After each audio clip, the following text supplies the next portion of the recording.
Hello everyone. তো স্টেজের ওপর পোজিং করাটা বিশাল একটা ইম্পর্টেন্ট থিং, বিকজ তোমার সাইজ কন্ডিশন সবকিছু যখন পারফেক্ট হয়ে গেল, তারপরে তোমাকে জাজেসদের কাছে প্রেফারেবল হওয়ার জন্য কিন্তু পোজিংটাই অনেক বেশি হেল্প করে। যদি পোজিং পারফেক্ট না থাকে তাহলে কিন্তু তুমি চেয়েও কখনো চ্যাম্পিয়ন হতে পারবে না, বিকজ তুমি সেই পোজিংটাই দিতে পারবে না যেটা ওনারা চাইছেন বা অডিয়েন্স চাইছে। তাই তোমাদেরকে একটা জিনিস বলবো, পোজিং নিজের পারফেক্ট করো। পোজিং পারফেক্ট কি করে করবে, আমি পার্সোনালি যেরকম ফলো করি তোমাদেরকে বলছি। নিজের ফেভারিট সংটা প্লে করো, হেডফোন নাও, দিয়ে র্যান্ডম পোজিং করো। ওই গানটা প্লে করে র্যান্ডম পোজিং করতে থাকো, ফোনের মধ্যে রেকর্ড করতে থাকো।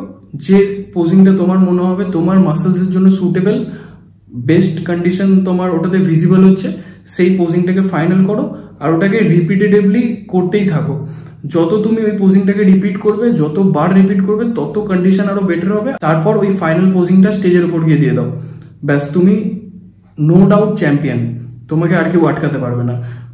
আমার এই টিপটা অ্যাপ্লাই করো। যদি তোমাদের ভালো লাগে তাহলে কমেন্ট করো আর শেয়ার করো নিজের বন্ধুদের সাথে।